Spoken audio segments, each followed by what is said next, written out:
Namaste, Jay Bharat. One cannot help wondering when you look at the attitude of certain society where they don't live for the present at all. On the contrary, they live for a hypothetically projected life after death. One can't help wondering what had gone wrong with such societies. I say this by observing the Pakistani society. Pakistani society becomes interesting, becomes a society of my interest because the Pakistani society was part of the society few years before,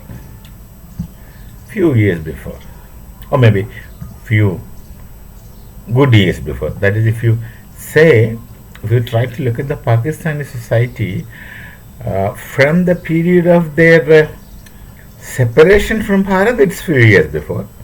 But really, you have to look at the society from the period of their Islamization, it's few hundred years before. Few hundred years before. The impression what one gets from the Pakistani society is that they don't live for the present time. They don't live for a future time also on earth. They are so sure and they're so confident that they all are going to have a life after death. So they plan for a life after death. Such big, what to call it as foolishness? Idiosyncrasy? I don't know. You find out at time. They don't want to live for the present. They will go to any extent to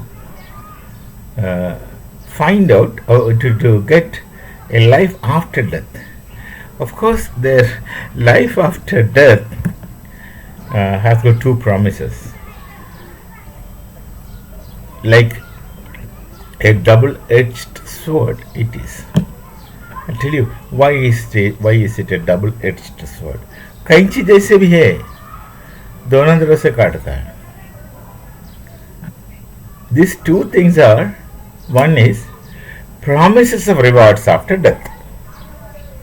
Promises of rewards after death and threat of punishment if you don't obey some projected God, whatever may be. No one is sure of such a God, as a matter of fact. Until you desperately want to believe, it's a different story. Now, the society is so patterned to get brainwashed to an extent of blindly accepting a projected God. They give the name and all the stories and narratives of God, all made and pushed into the minds of people, right from a very young age. But I wonder why, in spite of all this brainwashing, there are not many people. There are some people, but there are not many people who would give a thought to it. Thought to the. I'm not talking about the impossibility of a life after death, but at least one should think about the uncertainty of the possibility of a life after death. You can't be certain, but here the people are very certain that there is going to be life after death. And it's very, very funny indeed. All kinds of mundane pleasure, all kinds of mundane pleasure, all kinds of sensuous pleasure, which is forcibly denied to a man living on earth, is promised after death. See, look at this irony. All kinds of pleasures which are forbidden by the structure of thoughts during their life on earth is promised after death. Which is correct, bhai? Which is correct? If you are longing for that kind of infinite sex to begin with, and alcoholism, such things. So beautiful girls, 72. I wonder from where they got the number 72. Whatever. Beautiful girls, beautiful girls. You can have at least one beautiful girl here. Instead of 72, what to call them, I don't know. You call them 72 going to people. After death, about which you have no certainty, about which you simply have beliefs. Nobody has ever vouched for it. Nobody ever stood witness for it, but nonetheless you believe. So this society is strangely irrational. I don't want to use any other word. Strangely irrational. They don't live for the present time. They all want to live after death, about which nobody is sure. Nobody has given a guarantee.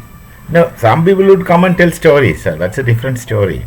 Anybody can come and tell stories. Now, I went there and I came back all. Okay. I don't know why people don't think about it. At least if you long for that, why is it forbidden here? And what is forbidden on earth is permitted in so-called heaven. Things don't fall in place. They contradict. Anyway, it's unfortunate that a group of people or a society lives in hope of a life after death. Death itself is a full stop with all logic. And after full stop, there is not even a comma. Comma cannot come after full stop. It may come before full stop. Death is a full stop, and after death you want to say that you will continue living. Oh, all people have thought about life after death. All people have thought about life after death. But nobody has thought people like you. Life after death, where all luxuries are given, all the luxuries denied. Those luxuries denied here on earth during your lifetime. What will happen to your youth? What will happen to your youth? See, Kathopanishad, there is a story.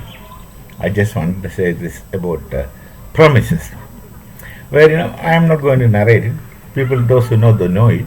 Nachiketa gets 3 boons from Yamaraj. One boon, he uses them. The third one, Nachiketa is asking Yamaraj, what's the meaning of death? Yamaraj said, that I cannot tell. Instead of that, you ask me anything else. You ask me, this is the point which I would like to make. You ask for all the luxuries of this world. All luxuries of this world. Plus, this is important, the ability to enjoy them. If you have all the luxuries of the world and if you are unable to enjoy them, what's the point? So, Yamaraj's boon, Yamaraj's worry is that I give you all the luxuries plus your ability to enjoy them to the optimum. And he, of course, Nachiketa refuses it and finally gets the meaning of death. That's all there. That's a different story. So, look at the Yamaraj's promise. Give you plus an ability to live up to it, enjoy them. Now, what guarantee you have that all the promises made after death, you will have the ability to enjoy them? Your youth is permanent. It will come back. If you die at the age of 70, will you become 17? Now, these things, if somebody tells you that your time will be reversed and please don't buy it, because it's very difficult to accept it and believe it. However desperately you want to, but you don't want to think about it. They will not give a thought about it. They will have to think about the pleasing side of such promises. So this double-edged sword, this scissors, kaichi, which cuts from all places, promises of reward, fear of punishment, threat of punishment, promises of reward. You will be given this, you will be given this, and if you don't obey, you will be punished in these horrible manner, horrifying manner. Right? So, look at a society. They live for a life after death. You got a life here. First you live that life meaningfully. I am not telling, I don't at all suggest that You should go after luxuries. You should go after pleasure. No. Live a life meaningfully. You want to believe in God, you believe. You do whatever you feel like. You live a meaningful life. Try living a meaningful life. Then think about a life after death later. First you live this life. Then think about a life after death. But they don't live this life. They want to only think about a life after death. You know what's the result of it? It is their problem, their society, one can say that, but it is not their problem. It becomes our problem when such people are made into jihadi terrorists. They think they will be given so many things after death. So they are prepared to die.